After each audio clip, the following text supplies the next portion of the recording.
राधे राधे। तो आज पुरुषोत्तम मास का 27वां दिन है और हम 26वें अध्याय पे चर्चा कर रहे हैं। आज पुरुषोत्तम एकादशी भी है।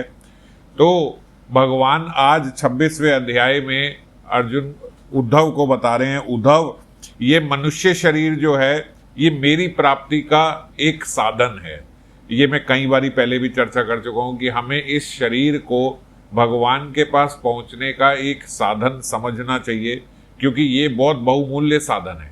ऐसे भी ना करें कि हम अपने शरीर का ध्यान ही ना रखें और ऐसा भी जीवन ना व्यतीत करें कि हम केवल अपने शरीर के लिए ही जी रहे हैं, बस उसी को साजने संवारने में लगे हुए हैं। तो अपने शरीर का उपयुक्त ध्यान रखें ताकि हम इससे ठीक प्रकार से भजन कर पाएं। तो भगवान ने भी यही कहा कि बाकी जितनी भी योनियां हैं इन सब में, बाकी भी मतलब मनुष्य की भी जो ये योनि है ये त्रिगुणमयी है। मतलब ये तीनों सतोगुण, रजोगुण और तमोगुण से ढकी हुई है, जिसके बारे में हमने कल इतनी चर्चा करी। पर केवल एक मनुष्य योनि ऐसी है सब जीवों में जिसके पास ये विवेक है, जो ये समझ पाए कि मैं इससे त्रिगुणातीत हो सकता हूं, मैं ये सतोगुण, रजोगुण और तमोगुण से ऊपर उठ सकता हूं। जो ये जान पाता है कि ये तीनों वास्तविक में माया के ही स्वरूप हैं, सतोगुण, रजोगुण और तमोगुण, इसीलिए ये बांधने वाले हैं, हमें इससे ऊपर उठना है।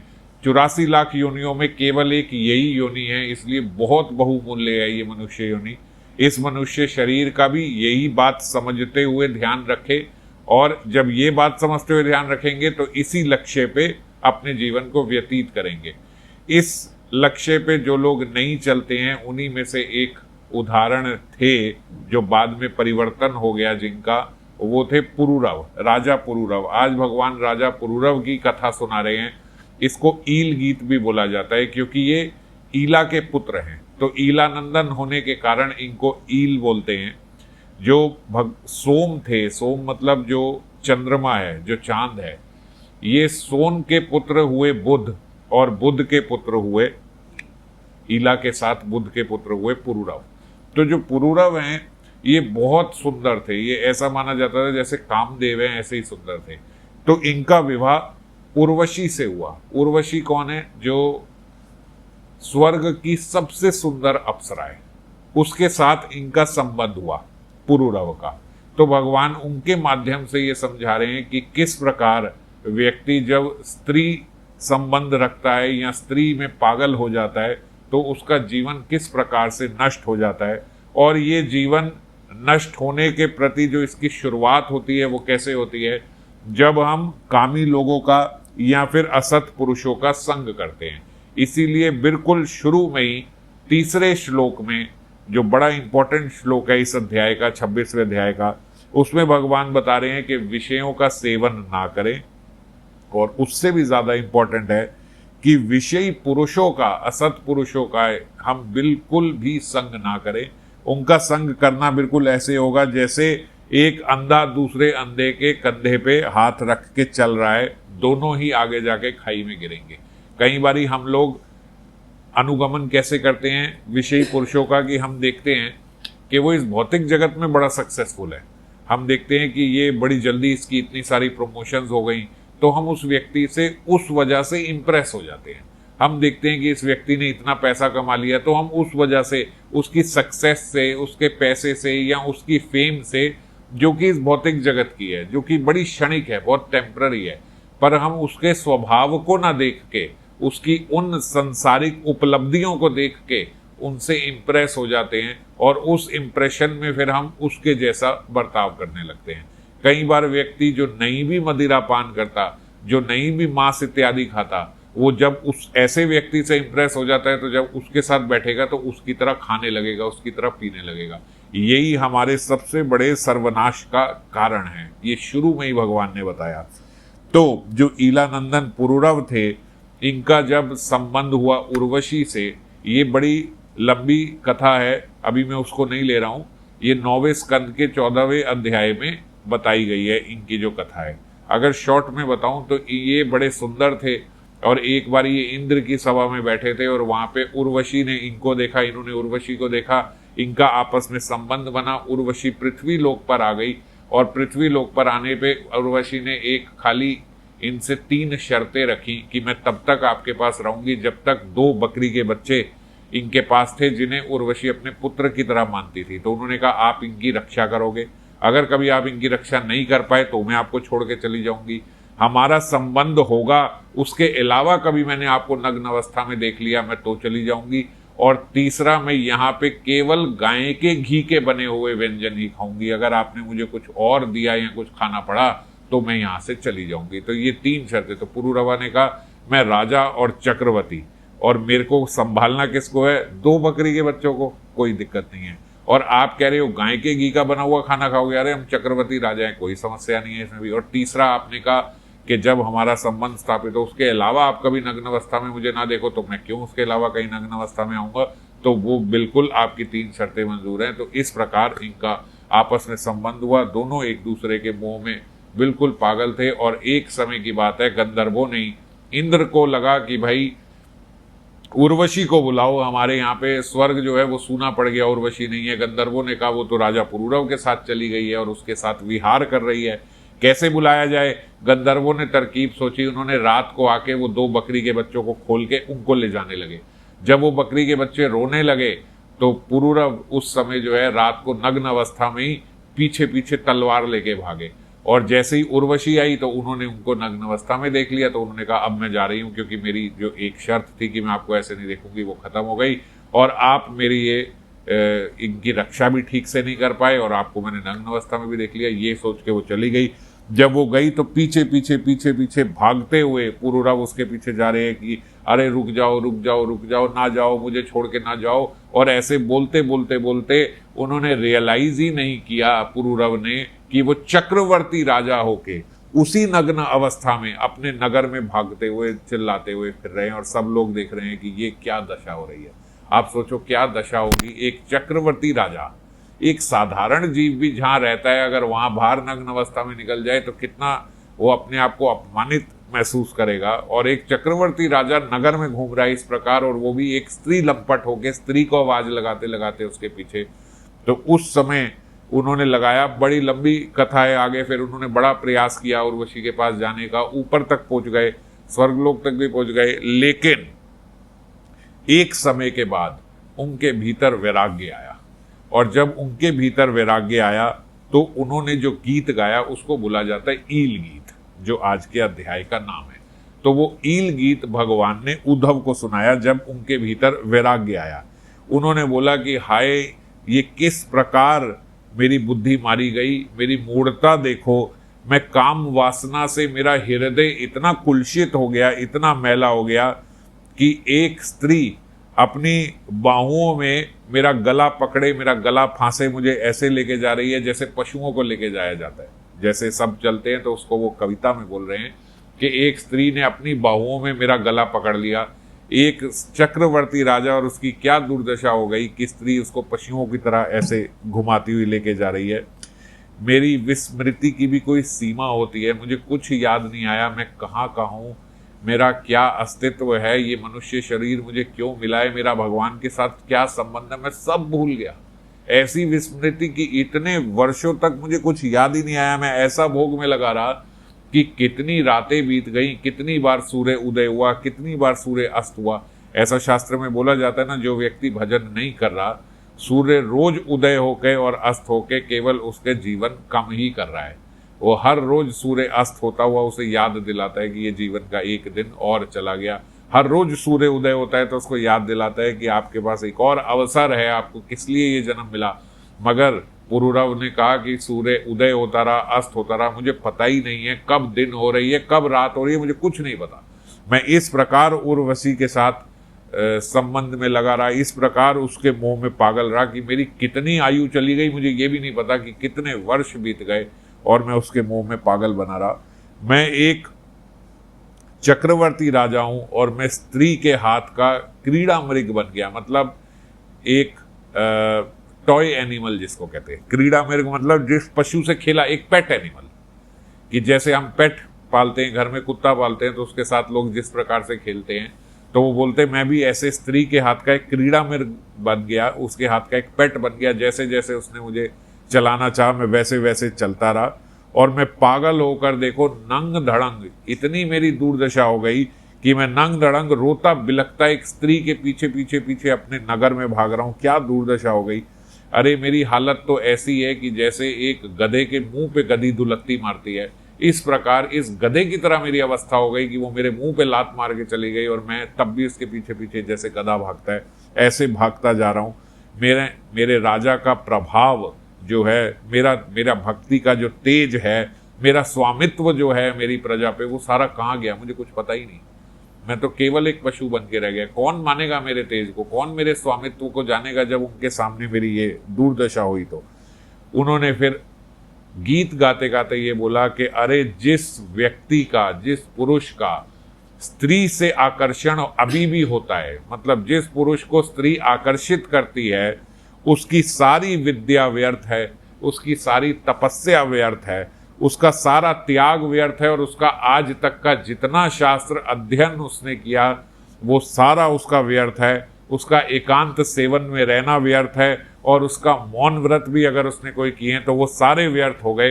किस कारण से? अगर आज भी उसका स्त्री के प्रति आकर्षण है। तो अगर हमने ये सब किया है तो सबसे पहली चीज जो भगवान ने बोली है और जो यहाँ ईल गीत में राजा पुरूरव भी बोल रहे हैं कि व्यक्ति को सबसे पहले स्त्री संग छोड़ना चाहिए। सबसे पहले, ये मैंने पहले भी कई बार स्ट्रिक्टली बताया क्योंकि शास्त्रों में इतना स्ट्रिक्टली लिखा है और आज भी ये यही बता रहे हैं कि एक सम्राट होकर मैं ऐसे रहा जैसे गधे और बैल के गले में फंदा दे के उसे चलाया जाता है। इस प्रकार पुरुष स्त्री मोह में चलता है।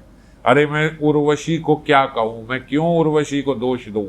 उर्वशी ने तो मुझे बड़े अच्छे से समझाया था कि ये स्त्रियां इस प्रकार होती हैं। अगर आप देखना चाहते हो तो आप जरूर देखना 9वें स्कंद के 14वें अध्याय का 36, 37 और 38वां श्लोक। ये 3 श्लोक पढ़ना। इसमें उर्वशी खुद बोल रही है कि स्त्रियों का स्वभाव कैसा होता है। उसने बोला अरे हमारा जो हृदय है वो तो भेड़िए की तरह होता है, वो किसी को भी काटने को तैयार हो जाता है।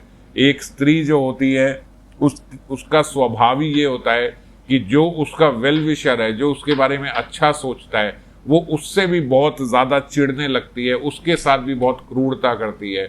वो वेश्या समान दूसरे से किसी से भी अगर कामासक्त हो जाए तो अपने पति को या अपने भाई का वध करने में भी वो पीछे नहीं चूकती, बड़ी आसानी से कर देती है।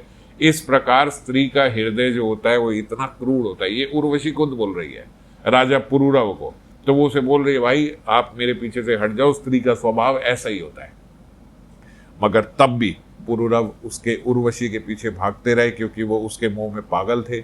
और अगर ये बात सुनने के बाद हम में से भी कोई व्यक्ति अगर स्त्री आकर्षण में पागल हो तो बिल्कुल उसी प्रकार होगा जैसे पुरूरव ये सुनने के बाद पागल बने रहे, जबकि उर्वशी ने खुद ये बात बोली। और उन्होंने कहा जब मेरी इंद्रियां मेरे हाथ के भार हो गई, जब मतलब मैं अपनी इंद्रियों को अपने वश में नहीं कर पाया, जब मैंने ही एक रस्सी को सर्प मान लिया तो भला इसमें रस्सी का क्या कसूर है? अरे उर्वशी को मैं क्या कसूर बोलूं? उर्वशी ने तो खुद मुझे अपने मुंह से बताया था कि स्त्री ऐसी क्रूर हृदय की होती है, वो अपने पति या अपने भाई का भी वध कर देने वाली होती है। तू क्या चीज है? और तब भी मुझे समझ में नहीं आई, तो अब मैं उसको क्या बोलूं? खराब तो मेरी बुद्धि हुई थी। और मैं किसके पीछे पागल हुआ? एक ऐसे शरीर के पीछे जिसमें से हर क्षण दुर्गंध निकलती है। हमने पहले भी चर्चा करी थी, शरीर के 9 द्वार हैं और 9 के 9 द्वारों में से दुर्गंध ही आती है, दुर्गंधित वस्तु ही निकलती है। तब भी जीव शरीर के पीछे पागल होता है। ये शरीर उन्होंने विवेचना करनी चाहिए, तो बोला ये शरीर किसकी संपत्ति है? क्या ये शरीर माता पिता की संपत्ति है जिन्होंने जन्म देकर यहाँ पे लाए? क्या ये गुरु की संपत्ति है जिन्होंने फिर उसको एक नया जीवन प्रदान किया? क्या ये उस स्वामी की संपत्ति है जिसके यहाँ वो नौकरी करता है और वो उसे थोड़े से पैसों में नचाता है कि ऐसे करो ऐसे करो ऐसे करो? क्या ये कुत्ते और गधे का भोजन ही है बस, जो अंत में उसका शरीर खत्म होने के बाद वो बन जाता है? या क्या फिर ये सारे रिश्तेदारों को खुश करने में जो हम लगे रहते हैं, ये क्या उनकी है? अगर मैं विवेचना भी कर पाऊँ, राजा पुरूरव कह रहे हैं, तो मुझे समझ में नहीं आता कि ये शरीर है किसका, ये किसको बिलोंग करता है, ये मेरा शरीर किसको बिलोंग करता है। मुझे ये बात समझ में नहीं आती। लेकिन उन्होंने बाद में बोला कि ये होगा किसका और इसको लेना भी कौन चाहेगा? कौन विवेकी पुरुष या स्त्री इसको लेना चाहेगी? क्यों? क्योंकि ये मल मूत्र पस खून, हड्डियों, इन सब का थैला ही तो है, जिसके अंदर ये सारी दुर्गंधित वस्तु पड़ी हो, बस उसकी पैकिंग अच्छी कर दी हो। एक ऐसा थैला ही तो है ये जो शरीर है। ये जलने के बाद राख हो जाता है या फिर इसे पशु खा जाते हैं, बस ये इसका अस्तित्व है, ये शरीर है। ये कब तक सही रहता है? जब इसके बीच में, जब तक परमात्मा और परमात्मा का अंश आत्मा है, वरना तो ये शरीर है क्या? ये सड़े हुए शरीर को कुत्ते खाते हैं या फिर कीड़े खाते हैं या फिर जला के इसे राख कर दिया जाता है। तो फिर भी उन्होंने बोला इतने गंदे शरीर के बावजूद होने के बावजूद भी हम अपने शरीर से तो असक्त रहते हैं, हम एक स्त्री के शरीर से भी ऐसे असक्त हो जाते हैं कि इतना समझने के बाद भी हम बोलते हैं आहा देखो इसकी कितनी सुंदर नाक है, इसका कितना सुंदर चेहरा है, इसकी मुस्कान कितनी अच्छी है। ये सब बातें बोलते सोच कर भी मुझे रोना आता है कि जीव ऐसे बोलता है कि ये कितनी सुंदर मुस्कान है। जब तुम ये बोलते हो कि इसकी स्माइल देखो कितनी अच्छी है, ये देखो इसकी फिजिक कितनी अच्छी है, इसकी नाक कितनी अच्छी है, तब कम से कम एक बारी उस शरीर के अंदर को तो सोच लिया करो कि कितना दुर्गंध से भरा हुआ शरीर है। कोई पागल व्यक्ति होगा जिसे ये बात पता होगी कि अगर मुझे किसी ने कोई गिफ्ट दिया है तो बाहर से तो बड़ा अच्छा पैकिंग पेपर, मान लो कोई आजकल क्या करते हैं, वो क्या बोलते हैं उसको कि हमने मजाक जो किया उसके साथ उसको कुछ बोलते हैं ना, प्रैंक किया। तो आपके साथ कोई प्रैंक कर रहा है कि वो आपको एक बड़ा सुंदर सा डब्बा पैक करके गिफ्ट का दे रहा है, लेकिन भीतर मल भरा हुआ है, उसने अपना मल डाल के उसने दिया आपको बड़ी सुंदर पैकिंग करके। अब मान लीजिए वो ये प्रैंक कर रहा है और आपको ये प्रैंक पता है कि जो ये दे रहा है सुंदर पैकिंग में, इसके अंदर इसने मल डाल दिया, पशुओं का मल डाल दिया, अपना मल डाल दिया, सब गंदा मल मूत्र डाल के इसने दिया। अगर आपको ये प्रैंक पता है तो भी, पता होने के बाद भी अगर आप उसको थैंकफुल फील करो और आपको आहा देखो कितना सुंदर गिफ्ट दिया है, कितनी अच्छी पैकिंग है, कितना अच्छा रिबन लगाया, तो आपसे बड़ा मूर्ख कोई होगा क्या? उस व्यक्ति से बड़ा कोई मूर्ख कोई होगा जिसे पता है कि इसने मुझे मल मूत्र दिया है, वो तब भी उसकी पैकिंग पे रीझ रहा है।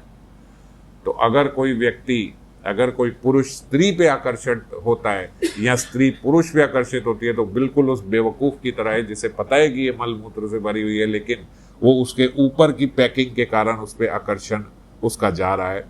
इसको मल मूत्र की थैली को अगर भोगने के लिए हम अपना ये जीवन व्यर्थ कर रहे हैं, तो पुरुरव बोलते मल मूत्र में रेंगने वाले कीड़े में और इस मनुष्य शरीर में फिर भेद ही क्या हुआ? जो मल का कीड़ा है वो विवेकशील है नहीं, उसके अंदर विवेक शून्य है वो। तो जब विवेक शून्य मल का कीड़ा भी वही कर रहा है और विवेकशील मनुष्य भी यही कर रहा है, तो फिर मनुष्य और उसमें भेद ही क्या रहा? क्या फायदा हुआ आपको ये देने का? इसीलिए बंधुओं, सबसे बड़ी बात यह है कि जो इस पथ पर, जो परमार्थ के पथ पर चल रहा है या चलना चाहता है, उसके लिए केवल एक निर्देश कि वो ना स्त्री संग करे और ना स्त्री संगियों का संग करे। ये दोनों संग बहुत खराब है। जो स्त्री संगी हो उसका भी संग ना करे और स्त्री का भी संग ना करे। क्यों? क्योंकि बोलते देखो हमने जो वस्तु कभी देखी नहीं है, जो वस्तु हमने कभी सुनी नहीं है, या जो वस्तु हम समझते हैं कि ये हमारे रीच की बाहर है, जैसे आज एक कॉमन मैन जो है, अगर उसका कोई सपना है खरीदने का, तो वो क्या सोचेगा? मैं ये 8 लाख की गाड़ी ले लूं, मैं ये 10 लाख की गाड़ी ले लूं, नहीं तो 20 लाख की गाड़ी ले लूं, नहीं तो 50 लाख की गाड़ी ले लूं, 70-80 लाख की गाड़ी ले लूं। इतना ही सोचता है जीव। एक कॉमन मैन जो है, एक मिडिल क्लास जो है, वो कभी ऐसा स्वप्न नहीं देखता कि मैं एक याच खरीद लूं ये 40 करोड़ की, या मैं एक 80 करोड़ का हवाई जहाज खरीद लूं। वो ये सब बातें नहीं सोचता, क्योंकि उसे पता ही है मेरे रीच के बाहर की बात है। वो एक जनरल आगे की सोचता है कि मैं ये 10 लाख की, 20 लाख की, 50 लाख की गाड़ी खरीदूं। इस प्रकार से इतना ही सोच पाता है, उससे आगे का सोचता नहीं। क्यों? जबकि वो जानता है कि ये सारी वस्तुएं हैं जो और अमीर समृद्धि वाले लोग हैं वो ये सब इस्तेमाल करते हैं, लेकिन उसका ये सब नहीं है। एक आदमी फ्लैट में रहता होता है, उसका बस यही सपना होता है 2-3 कमरे का मेरा एक घर हो, बस इतना ही सोचता है, या मेरा 2-3 कमरे का फ्लैट अपना हो, बस इतना ही सोचता है। वो ऐसा नहीं सोचता कि मेरा भी 27 फ्लोर का घर होना चाहिए और ये सब होना चाहिए। उसको पता है मेरे रीच के बाहर की बात है। इसी प्रकार से बोला गया कि अपनी इंद्रियों को वश में रखना है, तो स्त्री और स्त्री संगी के बारे में जानते हुए उनके बारे में सोचना भी नहीं चाहिए। जैसे पता है उसको कि ये सब इस दुनिया में होता है, लेकिन वो सोचता भी नहीं है। ऐसे ही हमें भी सोचना चाहिए। तो ये तो बिल्कुल मेरे भार के क्षेत्र की बात है, यहाँ तो बिल्कुल जाना ही नहीं है। इस प्रकार से अगर इंद्रियां आपकी आपको तंग भी कर रही हैं तो भी इस प्रकार से उसको समझा के बिठाएं कि ये तो बिल्कुल भार की बात है, इतना भार तो मुझे कभी होना ही नहीं, इतना इंद्रिय तृप्ति तो मुझे कभी करनी ही नहीं कि मैं स्त्री का संग करने लग जाऊं। इतने भार नहीं जाना मैंने कभी, परमार्थ के पथ से इतना नहीं भटकना मैंने कभी। इस प्रकार से जीव अपने इंद्रियों पर नियंत्रण करे। और एक बात निर्देश देते हुए 24वें श्लोक में बड़े सख्ती से बताई गई कि देखिए, एक लर्नेड व्यक्ति, विद्वान भी जो होता है, वो भी कभी अपनी इंद्रियों पे और मन पे विश्वास नहीं करता। वो कभी केयर फ्री नहीं हो जाता कि हाँ आराम से जितनी मर्जी स्त्रियों के साथ बैठे, जितना मर्जी स्त्री संग करे, जैसे मर्जी विषय लोगों के साथ जाए और वो कहे मुझे कुछ नहीं होता, मेरे को कोई फर्क नहीं पड़ता। तो इसके लिए बिल्कुल खास मना किया गया है कि चाहे आपकी कैसी भी अवस्था हो, चाहे आप बहुत विद्वान ही क्यों ना हो, लेकिन तब भी ये निर्देश है कि स्त्री और स्त्री संगी का संग नहीं करना चाहिए, अपनी इंद्रियों पे और मन पे विश्वास नहीं करना चाहिए।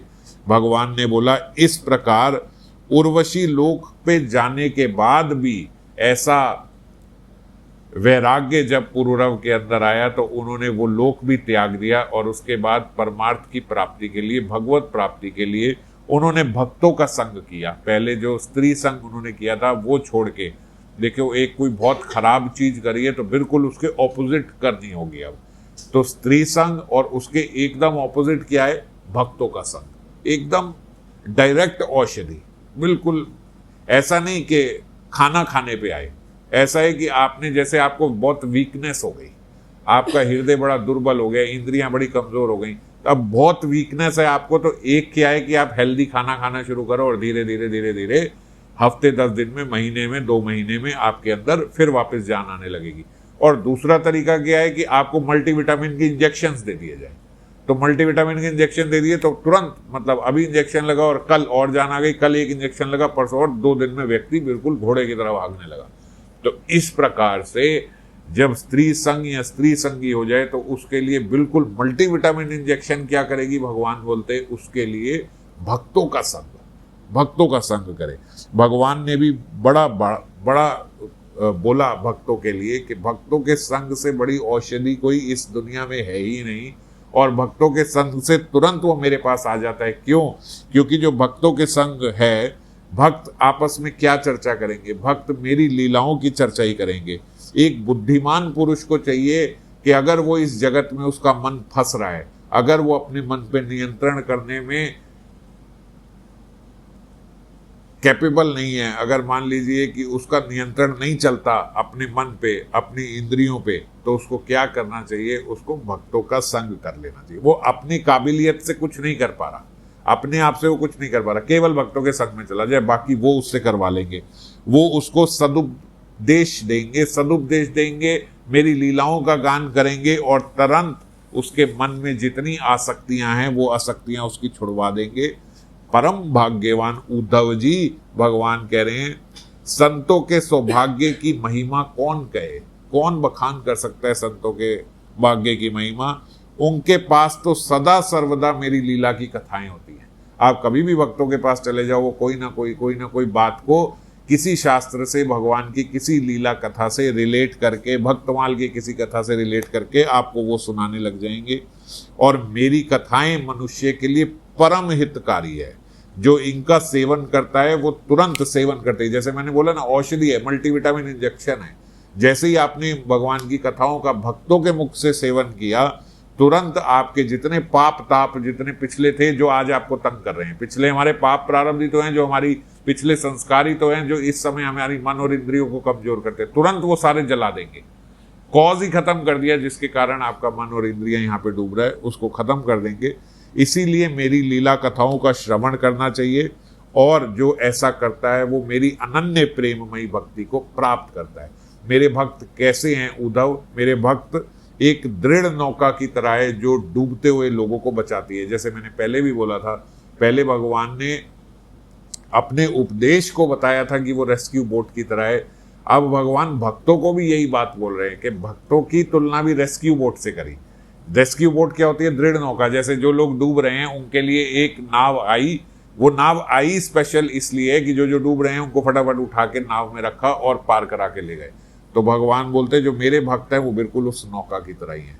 और क्या बोलूं उद्धव, परलोक में लोग धर्म की एकमात्र पूंजी मुझे मानते हैं, परलोक में, और इस लोक में धर्म की एकमात्र पूंजी, आपका संसार से निकलने का एकमात्र तरीका जो है, एकमात्र उपाय जो है, वो मेरे भक्तों का संग है।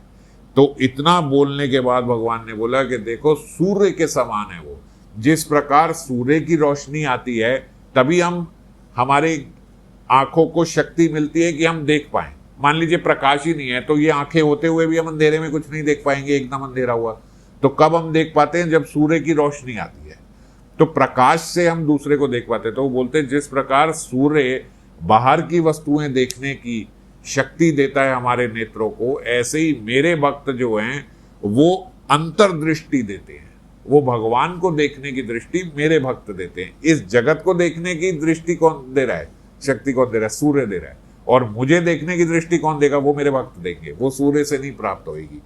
और अधिक क्या कहूं उद्धव, स्वयं मैं ही संतों के रूप में विद्यमान हूं। बताओ, इतनी बड़ी बात भगवान ने अंत में कह दी कि कैसे भक्तों को मानना चाहिए। बोले भक्तों को मेरा ही स्वरूप मानना चाहिए, मैं ही संतों के स्वरूप में आया हूं। इस प्रकार से अगर हम अपना जीवन व्यतीत करेंगे, तो भक्तों का संग करेंगे, तो हमारी सारी आसक्तियां हट जाएंगी और हम इस पृथ्वी पर त्रिगुण अतीत होकर विचरण कर पाएंगे। आगे फिर अगली चर्चा कल करेंगे 27वें।